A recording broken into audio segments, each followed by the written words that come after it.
हो सकता है यही बात कोई और जज कहता। हाँ जो ब्राह्मण समाज से होता या बनिया होता जी या कोई राजपूत होता जी। या कोई कायस्थ होता, उस पर जूता नहीं फेंका जाता।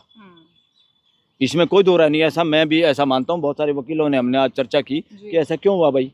नमस्कार, जनता लाइव देख रहे हैं आप और मैं हूं आपके साथ पूजा और इस वक्त मैं मौजूद हूं सुप्रीम कोर्ट में और आज की जो बड़ी खबर है वो भी यहीं से आ रही है। सुप्रीम कोर्ट के जो हमारे सीजेआई हैं, मुख्य न्यायाधीश BR गवई साहब, उनकी जो टिप्पणी थी आपको याद होगी, भगवान विष्णु के पुनर्निर्माण का जो मामला था खजुराहो में जावेरी मंदिर का, उस मामले को लेकर एक वरिष्ठ वकील जिनकी उम्र लगभग 70-71 वर्ष बताई जा रही है, राकेश किशोर, उन्होंने अपना जूता निकाला और जैसे ही उसे सीजेआई की तरफ फेंकने की कोशिश की, वहां मौजूद तमाम सुरक्षा कर्मियों ने उन्हें पकड़ लिया।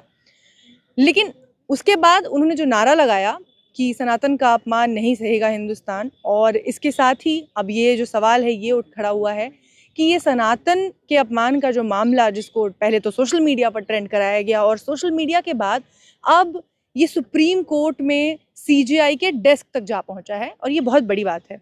और इसी पर चर्चा करने के लिए हमारे साथ सुप्रीम कोर्ट के अधिवक्ता हैं बलराज सिंह मलिक। तो सर, आपसे समझना चाहूँगी कि पहले तो ये कितना बड़ा मामला है और सनातन का अपमान जिसको पहले ट्रेंड पर चलाया गया क्योंकि सीजेआई साहब ने एक टिप्पणी कर दी थी, उस टिप्पणी को लेकर पहले तमाम लोग आहत हो गए और उनकी भावनाएं आहत हुई, धार्मिक भावनाएं आहत हुई लोगों की, और अब इतनी आहत हो गई भावनाएं कि बकायदा एक पढ़े लिखे वरिष्ठ वकील वो सीजेआई पर जूता निकाल कर फेंक रहे हैं। देखिए, पहली बात तो सनातन का मतलब ही नहीं समझते लोग, ऐसे लोग जिसने जूता फेंका। और मैं पहले भी मैंने कहा, जजों को कमेंट नहीं करना चाहिए, जजों को अपने फैसले से सारी बातें बतानी चाहिए।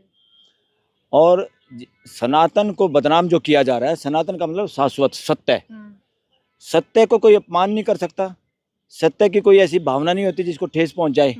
ये सारी गड़बड़ी इंसान के अंदर है। जिन लोगों की भावनाएं बार बार भड़क जाती हैं, जैसे घर में भी होता है, एक आदमी ऐसा होता है जो बार बार पे नाराज होता है। बारात में फूफा होता है एक ऐसा जो बार बार नाराज होता है बिना मतलब के। ये भावनाओं का ठेका किसी ने नहीं लिया। संविधान किसी की भावनाओं का ठेकेदार नहीं है।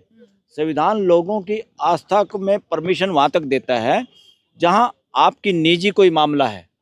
अगर आप उसको चार दीवारी से बाहर और लाउड स्पीकर पे आप समाज तक ले जाना चाहते हैं तो उसको 3 टेस्ट पास करने होते हैं।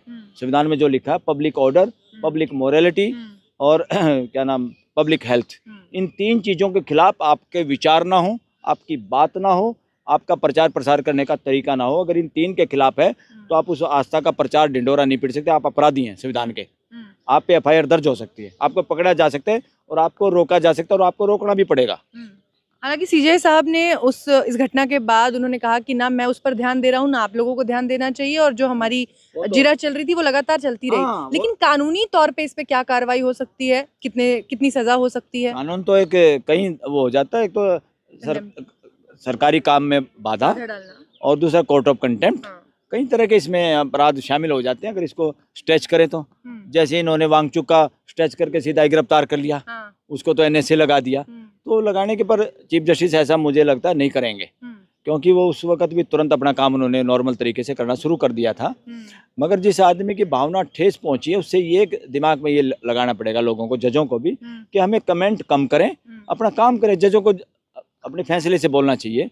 और ये कमेंट इसकी बात नहीं कर रहा मैं, हाई कोर्ट और सुप्रीम कोर्ट के बहुत सारे जज, खास तौर पर नए वकीलों के, जब वो चर्चित वकील नहीं है, जिनका नाम नहीं है, जो नए हैं, बहुत बार उन पर कमेंट करते हैं जज, जो कि अच्छी बात नहीं है। नए वकीलों को, आम वकीलों को एनकरेज करना चाहिए, जुडिशरी को। और वो जो एस्टेब्लिश्ड एडवोकेट हैं, जो पार्टियों के MP हैं या पार्टियों से जुड़े हुए हैं, उनको चीज़ों को बार बार सुन लेते हैं। नए एडवोकेट बोलते हैं तो उनके वो सुनना भी नहीं चाहते। ये माहौल है, देश की जुडिशरी भी कोई अच्छे हालात में नहीं है।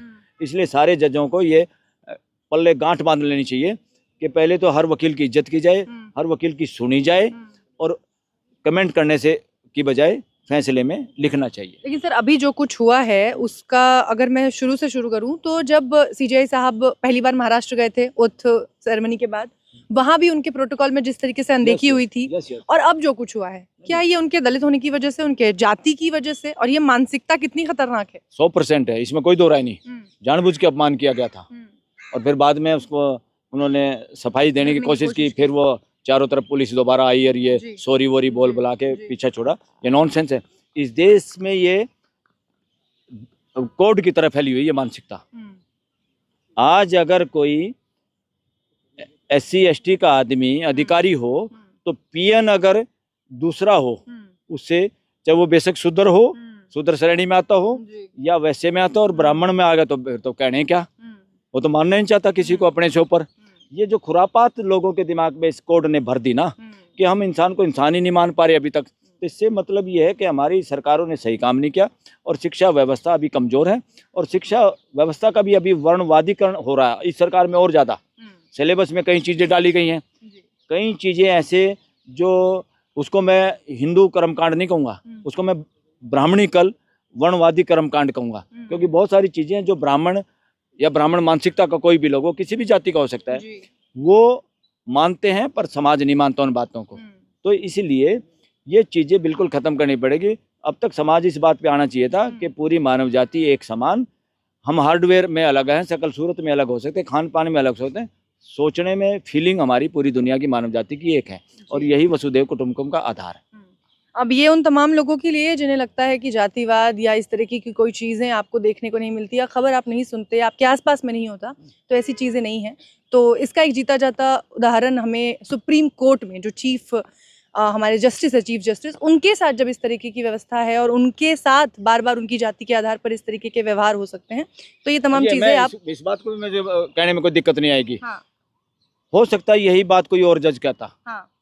जो ब्राह्मण समाज से होता या बढ़िया होता या कोई राजपूत होता या कोई कायस्थ होता, उस पर जूता नहीं फेंका जाता, इसमें कोई दो राय नहीं। ऐसा मैं भी ऐसा मानता हूँ, बहुत सारे वकीलों ने, हमने आज चर्चा की कि ऐसा क्यों हुआ भाई, क्योंकि फिर किसी ने बताया और दिखाए भी सबूत के कई दिनों से ट्रोलिंग चल रही है CGI के खिलाफ, ये और वो।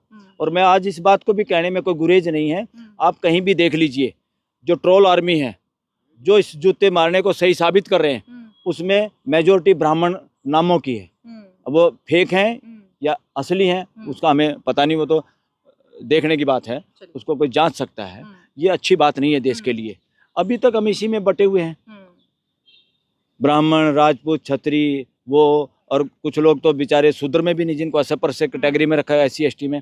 ये नॉनसेंस है। इस देश का कोड इतना तो दास प्रथा में भी नहीं रहा दुनिया में, इतना इवन उसमें क्या नाम, गोरे काले का जो अपार्थेड नीति रही, जहाँ नेल्सन मंडेला 29 साल जेल में रहा, वहाँ भी नहीं। इस देश का बेड़ा गर्क अगर किसी ने किया है, और बेड़ा गर्क अगर आगे कोई होगा तो वर्णवाद मानसिकता से होगा। वर्णवाद मानसिकता को अगर साइड लाइन, खुडे लाइन लगाया जाए, ये पूरा देश और मजबूत होगा, भाईचारा भी मजबूत होगा। जो संविधान एक ही चीज़ की गारंटी देता है, एक ही चीज़ को अचीव करना चाहता है, वो है फ्रेटर्निटी इन द कंट्री, भाईचारा। कोई भी काम भाईचारे के खिलाफ होगा, वो सारा देश द्रोहिता में आता है।